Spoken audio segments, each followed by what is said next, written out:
ఈ రోజు మీరు చూస్తే 5 జోన్లో 4772 బూతుల్ని బలోపేతం చేయాలని మనం గుర్తిస్తాం జరిగింది. ఇక్కడ 903 సీనియర్ నాయకుల్ని ఎవరైతే ఒక నియోజకవర్గ కోఆర్డినేటర్ కానివ్వండి, మున్సిపల్ చైర్పర్సన్ గా కానివ్వండి, యూనిట్ ఇన్ఛార్జ్ గా, జెడ్పీటీసీ, ఎంపీటీసీ డైరెక్టర్లుగా, ఏఎంసీ చైర్మన్లుగా, స్టేట్ కమిటీ సభ్యులుగా ఉన్నవారు మిమ్మల్ని అనేక వ్యక్తుల్ని నియమించి మీకు ఒక కార్యాచరణ ఇచ్చాం.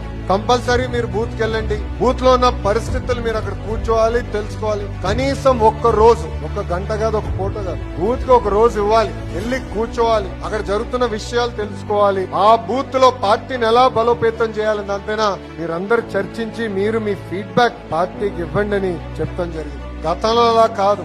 ఈ రోజు మీరేమైనా పార్టీకి ఫీడ్బ్యాక్ ఇస్తే చాలా సీరియస్ గా తీసుకుంటున్నాం. మీరు మాకు పంపించిన ఫార్మ్స్ అన్ని మేము చదివాం. దాని తర్వాతనే ఇక్కడ వర్క్ షాప్ ఏర్పాటు చేసి వేదిక ఉన్న సీనియర్ అందరితో ఒక ఓరియంటేషన్ కార్యక్రమం క్రియేట్ చేసి తిరిగి మళ్ళీ మనం ఆ బూత్ ని శాశ్వతంగా ఒక కంచు కోటగా ఎలా తీర్చిదిద్దాలన్న దానిపైన ఈ రోజు ఈ వర్క్ షాప్ ఏర్పాటు చేసుకుంటాం జరిగింది.